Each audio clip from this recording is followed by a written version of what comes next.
me be on your mind. I won't take too much space. I'm a sinner when I'm blind,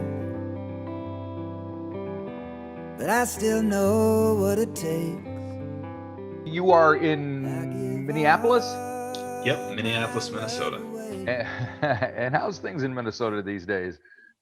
They're good. They're good. It's it's good. It was a rough summer. There's a lot of stuff going on here, and it was tough. But things are good here. The winter has been a little mild so far, so not insanely nice. Cold yet. A lot of snow on the roads still, but yeah, same old. It feels Minnesotan. We're all stuck inside. One thing cold. I don't miss is the snow. yeah. I think with COVID this year, my theory is that they're a little light on tax funding. So I think they're trying to save money. So they're plowing the roads, but not as much as they used to. So you get stuck a little bit when you leave and go, but that's fine. I understand. Just more isolation. There you go. It keeps people off the roads, keeps people interacting, I guess. So yeah. And of course the inauguration is coming up in a couple of days. Is everybody kind of bracing themselves to see what happens? Yeah, I think everybody, not only Minnesota, but the whole country is just kind of like fingers crossed, hoping things go smoothly and not like they did, January 6th. All the state capitals, there's little rumors of things going on at all the state capitals and then the federal capital. Yeah, I'm just hoping people kind of get real and let's do this like we've done for our whole history, Right. Now I hear you won. I love the fact that this even exists, a Zimmy Award.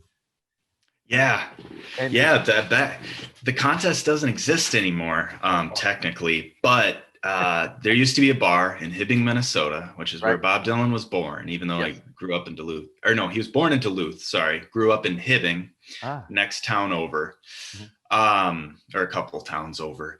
So there was this bar that was just fully dedicated to Bob Dylan called Zimmy's, after Robert Zimmerman. Of course. They had every piece of like logo, all these logos and, old maybe lyric sheets or pictures. There'd be pictures on the wall of like Jacob Dylan when he visited there once, his son, old records on the wall. It was just all Bob Dylan history. And then there was a full service bar. I couldn't take advantage of it yet. I was, 13, but I wish I could go there now at, 25 and maybe have a beer or two and look at all the stuff.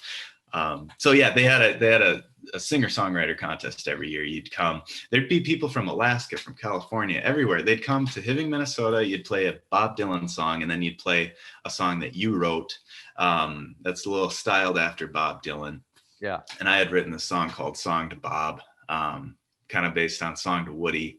Yeah. About, it was actually election day, November 8th, 2008. It was when Obama was elected for his first term. Right. Okay. Yeah. And Bob Dylan had played a show at the Northrop Auditorium, the University of Minnesota's theater. So he was in town, and my dad and I kind of put together this big cardboard sign that said, 12-year-old wants to play a song with you tonight. Your old friend Johnny Cash would be proud. Give him a chance. And I wrote a whole song about the whole experience. And I was thankful I was able to win the contest with it. Cool. And what Dylan song did you play? I played Forever Young. Nice. Very nice. Yeah. So from that contest, there was somebody there that, kind of worked booking a few bands and stuff. And I got to open for like the Nitty Gritty Dirt Band and the Ozark Mountain Daredevils and a thing called Hippie Fest, where like the lead singers of Three Dog Night and the Turtles, they all put together the show at the State Theater in Minneapolis. Right. And so I got to open for all those kinds of things. And I was like 13, 14. It was kind of cool. Nice. Did you get to hang out with Flo and Eddie from the Turtles? Yeah, I did. Those guys are great. Yeah, no, they were super nice, very welcoming. I'd say they kind of, them, along with Felix Cavalier of the Young Rascals, they kind of came into my dressing room or whatever. Maybe it was a closet that they gave me for a dressing room. You know, I was kind of the bottom of the totem pole that night. But yeah, they came in and they were super welcoming, and they were like, they, you know, commented on the song, and nice folks. Really nice folks. Yeah. Very cool. So you've got a series of singles that you've been releasing over the last 3 months. That the last one just came out on the 12th, and that was All My Love, I believe, and there was one on December 12th and on November. So what brought this urge to put out a single every month on, and how's it been going? Yeah, that's a good question. Well, November of 2019, I started working on a new full-length record. With Eric Koskinen. He's a singer-songwriter based here, and he's also a producer, and so he's producing it. And from November 2019 to about March 2020, we were just doing tracking, you know, plowing through, getting all those songs done, and then, you know, this whole thing shut us down, and it was kind of on hold because I didn't really want to go release an album and try to tour it while there's a pandemic going on. I mean, it's kind of impossible. People's attention is elsewhere. So all of a sudden fall came along, weren't really any closer on releasing the record yet, you know, understandably. And so I've got a little bit of a home studio, I'd say, you know, with just a few mics and stuff. And I've got my acoustics and my electric guitars, and I just started making some songs. Some of the songs were ones where I'd, you know, scroll through the voice memos on my phone, old stuff that I had an idea for but never finished. Some of them were new, and I just started recording them for no real intended purpose. And all of a sudden I kind of had 3 together and thought, well, why don't I start releasing some of these, you know? I want to put something new out there. I want to play. And I'm sure people are also looking for new music. So that's where that came from. And November 12th is my birthday. So I kept, I released the first one November 12th. And then I said, well, heck, I'll just do November, you know, the 12th of the next 2 months too. Because all the rules seem to be out the window as far as how you release records and how you promote them, and what format it's on, and all that seems to be up in the air at the moment. And the music business seems to be reinventing itself daily. So anything you do is okay. Yeah, it's what it sounds like. I mean, it's like the rules. I think they're good guidelines, but yeah, I think it's how you use them is all an art form rather than a science, I guess. Right. Yeah. So that song you released on the 12th of November was called "Gone." Gone, yeah. And it's from what I've listened, it sounds like you have a full band playing with you. So how did you get that sound being isolated? If I get high again, I can only lose one friend. She's already gone anyway. Yeah, so that's a good question. That one took a little help from my friends, so to speak. I recorded the vocals and the guitar track, you know, to make sure it was on a beat, you know, and then I sent it to other musicians to play on it. There's John Richardson is one of them. He plays bass and keys. He put some keys on there as well. And so it was kind of passed around virtually. And then it got, you know, finally got around back to me, and it sounded all right, so I put it out there, you know. And how do you feel about working like that? It's got to be a different mindset in how you approach everything as far as putting the tracks together, because usually I assume you're in the same room with the people at least at one point or another, and, you know, interacting with them that way. Yeah, it is different. There's some parts that are enjoyable about it. I think when you're in the studio, there's you're obviously, you know, paying someone a you know, nice chunk of change per hour to record, and they're worth every penny, of course, but you're thinking about it in the back of your mind. You're like, you got to get it done, you got to do it efficiently. But when you're doing it at home, you don't need to worry about it as much, and you can kind of relax and be a little more creative. You know, on the other token, I think there's something really magical about being in a recording studio, like an actual recording studio, because Eric's studio, for example, who's producing the full length, probably going to release it this summer. But I mean, I think each engineer or producer has a way of kind of curating their studio. I mean, he's got like every guitar he's ever had on the wall. He's got these cool rugs. It's got that dark lighting tone, you know, you just go in there and there's just this aura of like, man, this is a person that's been collecting audio equipment for their whole lives. And it's a little different than me and my MacBook and my little audio interface, you know? Not quite the same. There's a certain smell to a studio if it's been around. Yeah. You know? Yeah, that's exactly it. Yeah, so absolutely. Pros and cons is with everything. Yep. So the second song you did, which came out in December, was called Sally. And it sounds like you're singing with someone. Is there another voice in there that's not yours? Sally,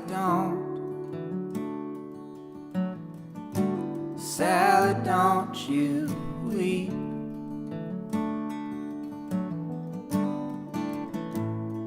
Sally, won't you keep me in your mind? Yeah, it's this guy named Luke. It's me.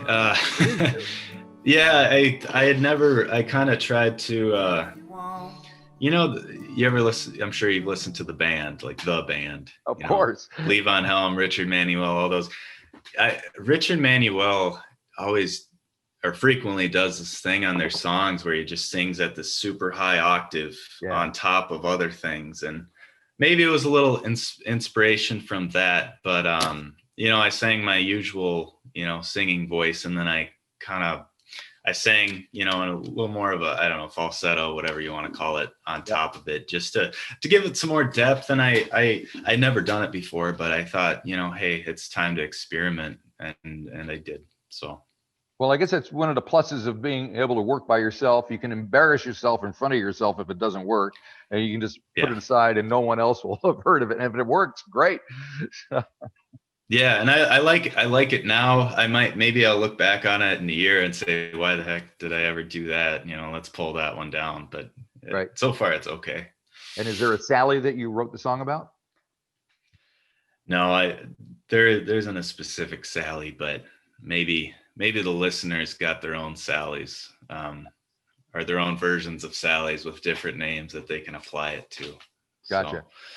So, and then the third song is the one that's just been released this month, is All My Love. So what can you tell me about that one? When did you write it? Glory comes and glory goes. Feeling high, then you're feeling low. For all that trust that you gave me, it's all too easy to let it go. And give all your love away. And give all your love away. Give it all away. Yeah, that was the one where I was scrolling through old voice memos on my iPhone, and it was I don't know when, it was maybe like 6 or 7 months ago. I just kind of had this idea and a little verse. And it was real slow. I was just strumming an acoustic guitar at a really slow tempo, whereas the recorded version is kind of faster electric guitar finger picking. But yeah, I was just kind of hanging around one day, like we all are these days, and I was just looking through and found that verse and started messing with it, and kind of picked up the tempo with that finger picking pattern. And I needed to write 2 other verses because I hooked up all my recording stuff and just did that verse. And I thought, well, I got it all hooked up. Why don't I record the rest of it? And I wrote the other verses in about 5 or 10 minutes. I don't know. Sometimes you get on a roll. Sometimes it takes you, months to finish one verse. But in that case, I just whipped the rest of it out and recorded it and added a little bit of a bridge, in between the last 2 verses. When I first wrote it, it was just the 3 verses and didn't have that bridge in the middle, and it just got a little bit repetitive. And so I added that, put it together. And I actually took the electric guitar and I don't have one of the things for a steel Oh, things right. that Yeah. go on your finger for the. Yeah. I'm bad at thinking of the perfect vocabulary at the perfect time, but I took this little metal pen. Yeah, I took this metal pen and I just kind of played over it. I flipped the guitar like a lap steel, even though I don't know, you're not really supposed to do that with a Les Paul, but took the pen and just kind of found the right notes to get a little bit of a lap steel flavor to it. And, right. Yeah, it turned out. Yeah, very cool, very cool. And I think I read somewhere where you're kind of been moving away from being more of like an acoustic folky guy to using electric guitar more with your recordings and with your presentation in general. Is that a conscious effort on your part? Or are you just kind of part of just experimenting and playing around while you're kind of locked down? Yeah, genre wise, I kind of consider my music to be all sorts of genres. I try to, I guess I think it's genre wise, I try to make music that just is, Right. And I think a lot of my music thus far has kind of been me and an acoustic guitar, right. Just because it just has been, I guess. And now I'm trying to pull out the electric guitar more and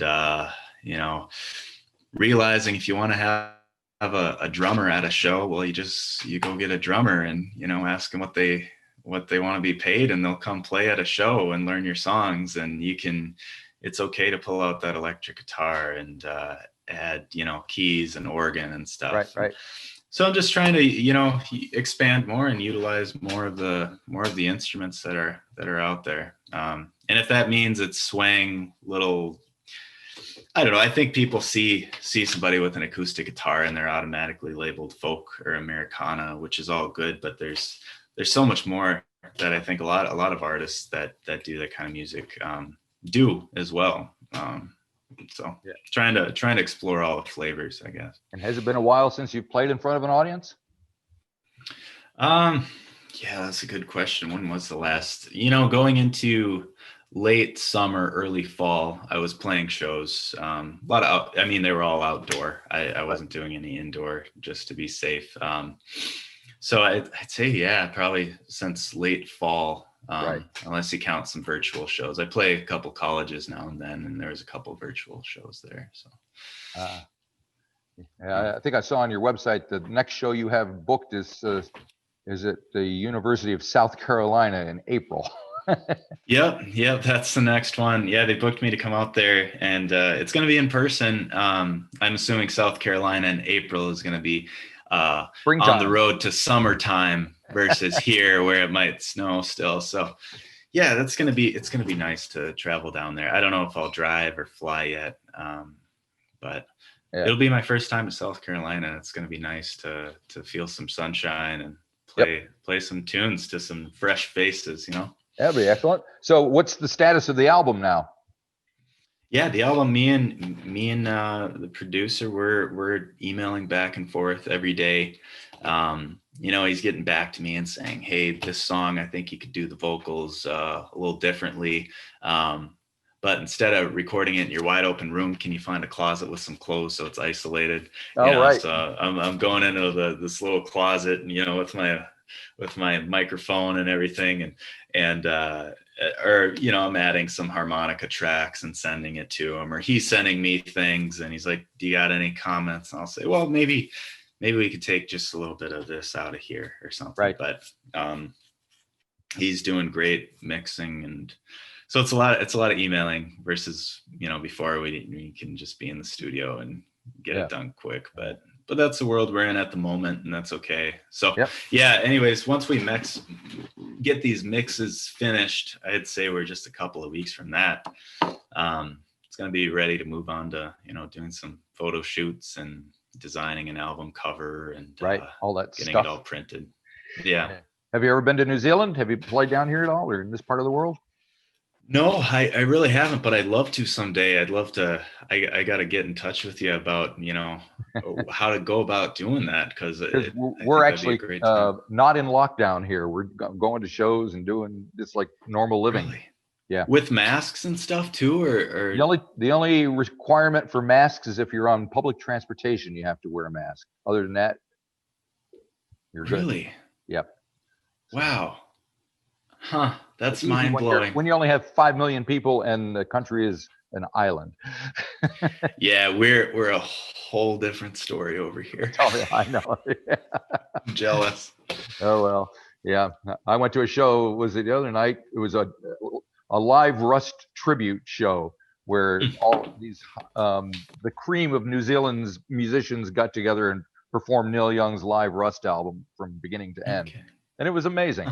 I mean, I didn't miss Neil at all. As much as I love him, it sounded so great. It was amazing. So, and that's kind of maybe what the future of live music is going to be eventually, especially when these older guys are no longer around. So we'll have to see what happens. Yeah, or they're all selling their catalogs, for I know, that's $500 crazy. million. And yeah, it's funny Neil Young stories. My mom is a big Neil Young fan, and my middle name is Young. She named me my middle name after Neil Young. And on my second birthday, my aunt, her sister, called her up and said, "Hey, did you know that today is Neil Young's birthday too?" My mom had no idea that we just happened to have the same birthday. That's and pretty cool. She named him after me. Yeah, it's kind of very funny. good. It's meant to be. Well, yeah, there you go. Throw on Rust Never Sleeps, you'd be all set to go. Yeah. Well, thank you very much for taking time to talk to me. Come on down when you get a chance. You just have to sit in quarantine for a couple of weeks here before they'll let you in. But other than that, it's all good. Yeah, I wouldn't mind hanging out on the island for a couple of weeks. Yeah, I'll try some of the local beer while I wait. There's a lot of that, believe me. Yeah, perfect. All righty. Well, hang in there. Thank you very much, and have a great day. Sounds good. Thanks for having me, Marty. My pleasure. Thank you. Bye-bye. Take care.